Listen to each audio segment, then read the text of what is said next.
ಈ ಪೂರ್ತಿ ಬ್ರಹ್ಮಾಂಡದಲ್ಲಿ ನಮ್ಮ ಊಹೆಗೂ ಸಿಗದಷ್ಟು ಆಬ್ಜೆಕ್ಟ್ಸ್ ಇವೆ. ಆ ಎಲ್ಲಾ ಆಬ್ಜೆಕ್ಟ್ಸ್ ಎಲ್ಲೋ ಒಂದ್ ಕಡೆ ಯಾವುದೋ ಒಂದರ ಸುತ್ತ ಆರ್ಬಿಟ್ ಆಗ್ತಿರುತ್ತೆ. ಹೀಗೆ ಇವೆಲ್ಲದರ ಮೂವ್ಮೆಂಟ್ ಅನ್ನ ಕಂಟ್ರೋಲ್ ಮಾಡ್ತಿರೋದೇ ಗ್ರಾವಿಟೇಷನಲ್ ಫೋರ್ಸ್. ಇದನ್ನ ನಮ್ಮ ಕನ್ನಡದಲ್ಲಿ ಗುರುತ್ವಾಕರ್ಷಣ ಶಕ್ತಿ ಅಂತ ಕರೆಯುತ್ತೇವೆ. ಈ ಗುರುತ್ವಾಕರ್ಷಣ ಶಕ್ತಿಯ ಕಾರಣದಿಂದ ನಮ್ಮ ಸೂರ್ಯ ನಮ್ಮ ಮಿಲ್ಕಿ ವೇ ಗ್ಯಾಲಕ್ಸಿಯ ಗ್ಯಾಲಕ್ಟಿಕ್ ಸೆಂಟರ್ ಸುತ್ತ ಸುತ್ತುತ್ತಾ ಇದ್ದಾನೆ. ಹಾಗೆ ಈ ನಮ್ಮ ಸೋಲಾರ್ ಸಿಸ್ಟಮ್ ಅಲ್ಲಿರೋ ಎಲ್ಲಾ ಗ್ರಹಗಳು, ಕ್ಷುದ್ರ ಗ್ರಹಗಳು, ಉಲ್ಕೆಗಳು, ಇತರ ಧೂಳು ಮತ್ತು ಅನಿಲಗಳು ಎಲ್ಲವೂ ಕೂಡ ನಮ್ಮ ಸೂರ್ಯನ ಸುತ್ತ ಸುತ್ತುತ್ತಾ ಇವೆ. ಹಾಗೆ ಈ ಗ್ರಾವಿಟೇಷನಲ್ ಫೋರ್ಸ್ ಕಾರಣದಿಂದಲೇ ನಮ್ಮ ಭೂಮಿಯ ಸುತ್ತ ಆರ್ಬಿಟ್ ಆಗ್ತಿರೋ ನಮ್ಮ ಭೂಮಿಯ ನ್ಯಾಚುರಲ್ ಸ್ಯಾಟಲೈಟ್ ಆದ ನಮ್ಮ ಚಂದ್ರ ಸುತ್ತುತ್ತಾ ಇದೆ. ಆದ್ರೆ ನೀವು ಎಂದಾದ್ರೂ ಈ ರೀತಿ ಯೋಚನೆ ಮಾಡಿದ್ದೀರಾ, ನಮ್ಮ ಚಂದ್ರನ ಸುತ್ತ ಕೂಡ ಯಾವ್ದಾದ್ರೂ ಆಬ್ಜೆಕ್ಟ್ ಸುತ್ತುತ್ತಾ ಇದೆಯಾ ಅಂತ? ಕೇವಲ ಈ ನಮ್ಮ ಭೂಮಿ ಮಾತ್ರವಲ್ಲ, ಈ ಬ್ರಹ್ಮಾಂಡದಲ್ಲಿರೋ ಇತರ ಗ್ರಹಗಳಿಗೂ ಕೂಡ ಚಂದ್ರಗಳಿರುತ್ತೆ. ಸೊ ಆಗ ಈ ಚಂದ್ರಗಳ ಸುತ್ತ ಕೂಡ ಸಬ್ಮೂನ್ಸ್ ಅಂದ್ರೆ ಉಪಚಂದ್ರಗಳು ಸುತ್ತುತ್ತಾ ಇರಬಹುದಲ್ವಾ? ಅಂದ್ರೆ ಯಾವ ರೀತಿ ಈ ಚಂದ್ರಗಳು ಅವುಗಳ ಗ್ರಹಗಳ ಸುತ್ತ ಆರ್ಬಿಟ್ ಆಗ್ತಿರುತ್ತೋ ಅದೇ ರೀತಿ ಈ ಚಂದ್ರಗಳ ಸುತ್ತ ಕೂಡ ಸಬ್ಮೂನ್ಸ್ ಆರ್ಬಿಟ್ ಆಗ್ತಿರಬಹುದಲ್ವಾ? ವೆಲ್, ಇವತ್ತಿನ ಈ ವಿಡಿಯೋದಲ್ಲಿ ನಾವು ಸಬ್ಮೂನ್ಸ್ ಇರುವಿಕೆಯ ಬಗ್ಗೆ ನೋಡೋಣ. ವಿಡಿಯೋ ತುಂಬಾ ಇಂಟ್ರೆಸ್ಟಿಂಗ್ ಮತ್ತು ಇನ್ಫಾರ್ಮೇಟಿವ್ ಆಗಿರುತ್ತೆ. ಸೊ ಎಲ್ಲೂ ಸ್ಕಿಪ್ ಮಾಡದೆ ಕೊನೆ ತನಕ ನೋಡಿ. ಹಾಗೆ ನೀವಿನ್ನೂ ನಮ್ಮ ಚಾನೆಲ್ ಅನ್ನ ಸಬ್ಸ್ಕ್ರೈಬ್ ಮಾಡಿಲ್ಲ ಅಂದ್ರೆ ಈ ಕೂಡಲೇ ಸಬ್ಸ್ಕ್ರೈಬ್ ಮಾಡ್ಕೊಂಡು ಪಕ್ಕದಲ್ಲಿರೋ ಬೆಲ್ ಬಟನ್ ಅನ್ನ ಕೂಡ ಆನ್ ಮಾಡ್ಕೊಂಡು ಸಪೋರ್ಟ್ ಮಾಡಿ.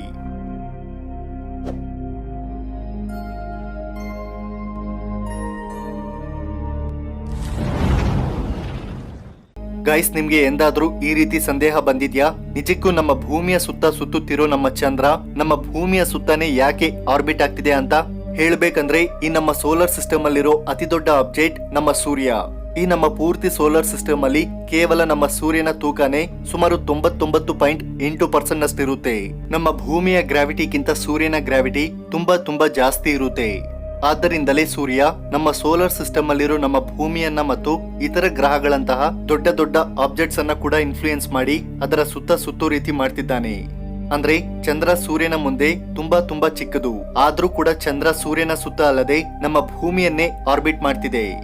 ಆದ್ರೆ ಚಂದ್ರ ನಮ್ಮ ಭೂಮಿಯನ್ನೇ ಯಾಕೆ ಆರ್ಬಿಟ್ ಮಾಡ್ತಿದೆ ಅಂತ ನಮ್ಮಲ್ಲಿ ತುಂಬಾ ಜನಕ್ಕೆ ಡೌಟ್ ಬರುತ್ತೆ. ವೆಲ್, ಇದಕ್ಕೆ ಮುಖ್ಯ ಕಾರಣ ಹಿಲ್ ಸ್ಪಿಯರ್. ಇದನ್ನ ರೋಚ್ ಸ್ಪಿಯರ್ ಅಂತಾನೂ ಕೂಡ ಕರೀತಾರೆ. ಸರಿ, ಮೊದಲಿಗೆ ನಾವು ಈ ಹಿಲ್ ಸ್ಪಿಯರ್ ಎಂದರೇನು ಅಂತ ನೋಡೋಣ. ಈ ಬ್ರಹ್ಮಾಂಡದಲ್ಲಿರೋ ಪ್ರತಿಯೊಂದು ಸ್ಪೇಸ್ ಆಬ್ಜೆಕ್ಟ್ಗೂ ಕೂಡ ಅದರ ಹಿಲ್ ಸ್ಪಿಯರ್ ಅನ್ನೋದು ಇದ್ದೇ ಇರುತ್ತೆ. ನಿಜಕ್ಕೂ ಈ hill sphere or Roche sphere ಎಂದರೇನು ಅಂತ ಮತ್ತೆ ನಮ್ಮಲ್ಲಿ ತುಂಬಾ ಜನಕ್ಕೆ ಡೌಟ್ ಬರುತ್ತೆ. ಉದಾಹರಣೆಗೆ ಸ್ಪೇಸ್ ಅಲ್ಲಿ ಎ ಅನ್ನೋ ಆಬ್ಜೆಕ್ಟ್ ಇದೆ ಅಂತ ಅನ್ಕೊಳ್ಳಿ. ಆದ್ರೆ ಇದಕ್ಕಿರೋ ಗ್ರಾವಿಟೇಷನಲ್ ಅಟ್ರಾಕ್ಷನ್ ದಿಂದ ಇದರ ಸುತ್ತ ಇರೋ ಸ್ವಲ್ಪ ಏರಿಯಾವನ್ನ ಇನ್ಫ್ಲೂಯೆನ್ಸ್ ಮಾಡಬಲ್ಲದು. ಅಂದ್ರೆ ಒಂದು ವೇಳೆ ಯಾವ್ದಾದ್ರೂ ಇತರ ಸೆಲೆಸ್ಟಿಯಲ್ ಆಬ್ಜೆಕ್ಟ್ ಒನ್ಸ್ ಈ ಏರಿಯಾದಲ್ಲಿಗೆ ಎಂಟರ್ ಆದ್ರೆ ಆಗ ಈ ಎ ಅನ್ನೋ ಆಬ್ಜೆಕ್ಟ್ ಎಂಟರ್ ಆದ ಆ ಸೆಲೆಸ್ಟಿಯಲ್ ಆಬ್ಜೆಕ್ಟ್ ಅನ್ನ ಪೂರ್ತಿಯಾಗಿ ಕಂಟ್ರೋಲ್ ಮಾಡುತ್ತೆ.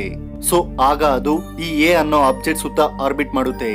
ಹೀಗೆ ಒಂದು ಆಬ್ಜೆಕ್ಟ್ ಅದರ ಗ್ರಾವಿಟೇಷನಲ್ ಫೋರ್ಸಸ್ ಇಂದ ಇನ್ಫ್ಲೂಯೆನ್ಸ್ ಮಾಡ್ತಿರೋ ಈ ಏರಿಯಾವನ್ನೇ Hill sphere or Roche sphere ಅಂತಾರೆ. ಹಾಗೆ ಈ ಹಿಲ್ ಸ್ಪಿಯರ್ಗೆ ಆಚೆ ಇತರ ಫೋರ್ಸಸ್ ಎಷ್ಟು ಬಲವಾಗಿದ್ದರೂ ಕೂಡ ಅವು ಈ ಹಿಲ್ ಸ್ಪಿಯರ್ ಏರಿಯಾದಲ್ಲಿರೋ ಆಬ್ಜೆಕ್ಟ್ಸ್ ಅನ್ನ ಕಂಟ್ರೋಲ್ ಮಾಡಲಾರವು. ಇದನ್ನ ಮೊಟ್ಟ ಮೊದಲ ಬಾರಿಗೆ American astronomer George William hill ಮತ್ತು ಫ್ರೆಂಚ್ ಆಸ್ಟ್ರೋನಮರ್ ಆದ ಎಡ್ವರ್ಡ್ ರೋಚ್ ವಿವರಿಸಿದರು. ಆದ್ದರಿಂದಲೇ ಇದಕ್ಕೆ ಹಿಲ್ ಆರ್ ರೋಚ್ ಸ್ಪಿಯರ್ ಅನ್ನೋ ಹೆಸರುಗಳು ಬಂದಿವೆ.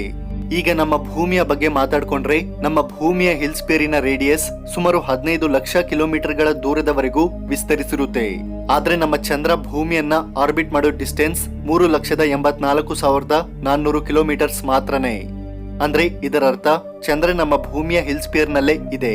ಆದ್ದರಿಂದ ಸೂರ್ಯನ ಗ್ರಾವಿಟೇಷನಲ್ ಫೋರ್ಸ್ ಎಷ್ಟು ಹೆಚ್ಚಾಗಿದ್ರೂ ಕೂಡ ಚಂದ್ರ ಮಾತ್ರ ನಮ್ಮ ಭೂಮಿಯ ಸುತ್ತಾನೆ ಸುತ್ತುತ್ತೆ. ಒಂದು ವೇಳೆ ಚಂದ್ರ ನಮ್ಮ ಭೂಮಿಯ ಹಿಲ್ ಸ್ಪಿಯರ್ಗೆ ಆಚೆ ಇದ್ರೆ ಏನಾಗುತ್ತೆ? ವೆಲ್, ಇಂತಹ ಕಂಡೀಷನ್ಸ್ ಅಲ್ಲಿ ಚಂದ್ರ ನಮ್ಮ ಭೂಮಿಯನ್ನ ಬಿಟ್ಟು ಸೂರ್ಯನ ಸುತ್ತ ಸುತ್ತೋದಿಕ್ಕೆ ಶುರು ಮಾಡುತ್ತೆ. ಕೇವಲ ನಮ್ಮ ಚಂದ್ರ ಮಾತ್ರವಲ್ಲ, ಸೋಲಾರ್ ಸಿಸ್ಟಮ್ ಅಲ್ಲಿರೋ ಯಾವುದೇ ಆಬ್ಜೆಕ್ಟ್ ಸೂರ್ಯನ ಸುತ್ತ ಅಲ್ಲದೆ ಇತರ ಗ್ರಹಗಳ ಸುತ್ತ ಸುತ್ತುತ್ತಾ ಇದೆ ಅಂದ್ರೆ ಅದಕ್ಕೆ ಮುಖ್ಯ ಕಾರಣ ಅದರ ಹಿಲ್ ಸ್ಪಿಯರೇ. ಸರಿ, ಈಗ ನಮ್ಮ ಚಂದ್ರನ ಹಿಲ್ ಸ್ಪಿಯರ್ ಬಗ್ಗೆ ನೋಡೋಣ. ನಮ್ಮ ಚಂದ್ರ ಕೂಡ ಒಂದು ಆಸ್ಟ್ರೋನಾಮಿಕಲ್ ಆಬ್ಜೆಕ್ಟ್ ಅಂದ್ರೆ ಖಗೋಳ ವಸ್ತು ಆಗಿರೋದ್ರಿಂದ ಇದಕ್ಕೂ ಕೂಡ ಹಿಲ್ ಸ್ಪಿಯರ್ ಇರುತ್ತೆ. ನಿಮಗ್ ಗೊತ್ತಾ, ನಮ್ಮ ಚಂದ್ರನ ಹಿಲ್ ಸ್ಪಿಯರ್ ಸುಮಾರು 60,000 ಕಿಲೋಮೀಟರ್ಗಳ ದೂರದವರೆಗೂ ವಿಸ್ತರಿಸಿರುತ್ತೆ. ಅಂದ್ರೆ ಒಂದು ವೇಳೆ ಯಾವ್ದಾದ್ರೂ ಒಂದು ಆಬ್ಜೆಕ್ಟ್ ಈ ಏರಿಯಾದಲ್ಲಿದ್ರೆ ಅದು ಚಂದ್ರನ ಸುತ್ತ ಆರ್ಬಿಟ್ ಮಾಡುತ್ತೆ. ಆಗ ಅದನ್ನೇ ಚಂದ್ರನ ಉಪಚಂದ್ರ ಅಂದ್ರೆ ಸಬ್ಮೂನ್ ಅಂತಾರೆ. ಅಂದ್ರೆ ಚಂದ್ರನಿಗೂ ಕೂಡ ಮತ್ತೊಂದು ಚಂದ್ರವಿರೋ ಸಾಧ್ಯತೆಗಳಿವೆ ಅಂತಾನೆ ಹೇಳ್ಕೋಬಹುದು. ಈಗಿನವರೆಗೂ ನಾವು ಚಂದ್ರನ ಮೇಲಕ್ಕೆ ಕಳಿಸಿದ ಸ್ಯಾಟಲೈಟ್ಸ್ ಗಳೆಲ್ಲ ಚಂದ್ರನ ಹಿಲ್ ಸ್ಪಿಯರ್ ನಲ್ಲೇ ಇದ್ದು ಚಂದ್ರನ ಸುತ್ತ ಆರ್ಬಿಟ್ ಮಾಡ್ತಾ ಇರುತ್ತೆ. ಅಂದ್ರೆ ಅವುಗಳನ್ನ ಆರ್ಟಿಫಿಷಿಯಲ್ ಸಬ್ಮೂನ್ಸ್ ಅಂತಾನೆ ಹೇಳಬಹುದು. ಆದ್ರೆ ನಮ್ಮ ಚಂದ್ರನಿಗೂ ಕೂಡ ಯಾವ್ದಾದ್ರೂ ನ್ಯಾಚುರಲ್ ಸ್ಯಾಟಲೈಟ್ ಇದೆಯಾ ಅಂದ್ರೆ ಇಲ್ಲ ಅಂತಾನೆ ಹೇಳ್ಕೋಬಹುದು. ಪ್ರಸ್ತುತ ನಮ್ಮ ಚಂದ್ರನ ಸುತ್ತ ಯಾವುದೇ ರೀತಿಯ ಆಬ್ಜೆಕ್ಟ್ಸ್ ಇಲ್ಲ. ಒಂದು ವೇಳೆ ಇದ್ರೂ ಕೂಡ ಅದು ಸ್ಥಿರವಾಗಿರದೆ ನಾಶವಾಗುತ್ತೆ. ಯಾಕಂದ್ರೆ ಚಂದ್ರ ಮತ್ತು ನಮ್ಮ ಭೂಮಿಯ ನಡುವೆ ಟೈಡಲ್ ಫೋರ್ಸಸ್ ಇವೆ. ಒಂದು ವೇಳೆ ನಮ್ಮ ಚಂದ್ರನಿಗೆ ಸಬ್ಮೂನ್ ಇದ್ರೆ ಅದು ಕಾಲಕ್ರಮೇಣ ಆ ಟೈಡಲ್ ಫೋರ್ಸಸ್ ಕಾರಣದಿಂದ ಆ ಆಬ್ಜೆಕ್ಟಿನ ಆರ್ಬಿಟ್ ಅನ್ನೋದು ಕಡಿಮೆ ಆಗ್ತಾ ಬರುತ್ತೆ. ಹಾಗೆ ಅದು ಯಾವತ್ತೂ ಒಂದು ದಿನ ಚಂದ್ರನಿಗೆ ಅಥವಾ ನಮ್ಮ ಭೂಮಿಗೆ ತುಂಬಾ ರಭಸವಾಗಿ ಬಂದು ಡಿಕ್ಕಿ ಹೊಡೆದು ಪೂರ್ತಿಯಾಗಿ ನಾಶವಾಗುತ್ತೆ. ಸರಿ, ಇದು ನಮ್ಮ ಚಂದ್ರನಿಗೆ ಸಂಬಂಧಪಟ್ಟ ವಿಷಯ. ಆದ್ರೆ ನಿಮಗ್ ಗೊತ್ತಾ, ಕೇವಲ ಈ ಒಂದು ನಮ್ಮ ಸೋಲಾರ್ ಸಿಸ್ಟಮ್ ಅಲ್ಲಿ ಸುಮಾರು 200ಕ್ಕೂ ಹೆಚ್ಚು ಚಂದ್ರಗಳಿವೆ. ಹಾಗೆ ನಾವು ಈ ಯೂನಿವರ್ಸ್ ಸ್ಕೇಲ್ ಅಲ್ಲಿ ನೋಡಿದ್ರೆ ಅದನ್ನ ನಾವು ಊಹಿಸ್ಕೊಳ್ಳೋದಿಕ್ಕೂ ಸಹ ಸಾಧ್ಯವಿಲ್ಲ. ಸೊ ಇಷ್ಟು ಚಂದ್ರಗಳಲ್ಲಿ ಯಾವ ಚಂದ್ರನಿಗೂ ಕೂಡ ಸಬ್ಮೂನ್ ಇರೋದಿಲ್ವಾ? ಮೊದಲಿಗೆ ಈ ನಮ್ಮ ಸೋಲಾರ್ ಸಿಸ್ಟಮ್ ಅಲ್ಲೇ ನೋಡೋಣ. ಆದ್ರೆ ನಮ್ಮ ಸೋಲಾರ್ ಸಿಸ್ಟಮ್ ಅಲ್ಲಿರೋ ಯಾವ ಚಂದ್ರನಿಗೂ ಕೂಡ ಸಬ್ಮೂನ್ ಇಲ್ಲ. ವಿಜ್ಞಾನಿಗಳ ಪ್ರಕಾರ ನಮ್ಮ ಸೋಲಾರ್ ಸಿಸ್ಟಮ್ ಅಲ್ಲಿ ಸಬ್ಮೂನ್ ಇರೋ ಸಾಧ್ಯತೆಗಳು ಥಿಯರಿಟಿಕಲಿ ಕೇವಲ 4 ಚಂದ್ರಗಳಿಗೆ ಮಾತ್ರ ಇದೆ. ಅವು ಗುರು ಗ್ರಹದ ಚಂದ್ರ ಕ್ಯಾಲಿಸ್ಟೋ, ಶನಿ ಗ್ರಹದ ಚಂದ್ರಗಳಾದ ಟೈಟನ್ ಮತ್ತು ಲ್ಯಾಪ್ಟಸ್, ಹಾಗೆ ಕೊನೆಯದಾಗಿ ನಮ್ಮ ಚಂದ್ರ ಕೂಡ ಈ ಪಟ್ಟಿಯಲ್ಲಿದೆ. ಆದ್ರೆ ಇದುವರೆಗೂ ನಾವು ಈ ಚಂದ್ರಗಳ ಸುತ್ತ ಯಾವುದೇ ರೀತಿಯ ಆಬ್ಜೆಕ್ಟ್ಸ್ ಅನ್ನ ಕಂಡುಹಿಡಿದಿಲ್ಲ. ಆದ್ರೆ ಕೆಲ ವಿಜ್ಞಾನಿಗಳು ಲ್ಯಾಪ್ಟಸ್ ಚಂದ್ರದ ಸುತ್ತ 20 ಕಿಲೋಮೀಟರ್ಗಳಷ್ಟು ದೊಡ್ಡದಾಗಿರೋ ಆಬ್ಜೆಕ್ಟ್ ಆರ್ಬಿಟ್ ಆಗ್ತಿರೋದನ್ನ ಗಮನಿಸಿದ್ದೇವೆ ಅಂತ ಹೇಳ್ತಿದ್ದಾರೆ. ಆದ್ರೆ ಅದಕ್ಕೆ ಸಂಬಂಧಪಟ್ಟ ಯಾವುದೇ ರೀತಿಯ ಸಾಲಿಡ್ ಪ್ರೂಫ್ ಇದುವರೆಗೂ ದೊರೆತಿಲ್ಲ. ಸರಿ, ಈಗ ಇದನ್ನ ನಾವು ಈ ಯೂನಿವರ್ಸ್ ಸ್ಕೇಲ್ ಅಲ್ಲಿ ನೋಡೋಣ. ಒಂದ್ಸಲ ನೀವೇ ಯೋಚನೆ ಮಾಡಿ. ಮೊದಲಿಗೆ ನಾವು ಒಂದು ನಕ್ಷತ್ರವನ್ನ ಕಂಡುಹಿಡಿಬೇಕು. ನಂತರ ಅದರ ಸುತ್ತ ಆರ್ಬಿಟ್ ಆಗ್ತಿರೋ ಗ್ರಹಗಳನ್ನ ಗುರುತಿಸಬೇಕು. ಅದರ ನಂತರ ಅವುಗಳ ಚಂದ್ರಗಳನ್ನ ಕಂಡುಹಿಡಿಬೇಕು. ಮತ್ತೆ ಆ ಚಂದ್ರಗಳ ಸುತ್ತವಿರೋ ಈ ಸಬ್ಮೂನ್ಸ್ ಅನ್ನ ಕಂಡುಹಿಡಿಬೇಕು. ಇದನ್ನ ನಾವು ಊಹಿಸ್ಕೊಳ್ಳೋದಿಕ್ಕೂ ಕೂಡ ಕಷ್ಟವಾಗುತ್ತೆ. ಅಂತಹದು ಪ್ರಾಕ್ಟಿಕಲ್ ಆಗಿ ಇವುಗಳನ್ನ ಕಂಡುಹಿಡಿಯೋದು ಇನ್ನೂ ತುಂಬಾ ಕಷ್ಟ. ಇವುಗಳನ್ನ ಕಂಡುಹಿಡಿಯೋದಿಕ್ಕೆ ಪ್ರಯತ್ನಿಸಿದರೂ ಕೂಡ ಅದು ವೇಸ್ಟ್ ಆಗುತ್ತೆ. ಯಾಕಂದ್ರೆ ಒಂದು ವೇಳೆ ಈ ಸಬ್ಮೂನ್ಸ್ ಇದ್ದರೂ ಕೂಡ ಅವು ತುಂಬಾ ಚಿಕ್ಕದಾಗಿರುತ್ತೆ. ಆದ್ದರಿಂದ ಅವುಗಳನ್ನ ನಾವು ಇಷ್ಟು ದೂರದಿಂದ ನೋಡುವುದು ತುಂಬಾನೇ ಕಷ್ಟ.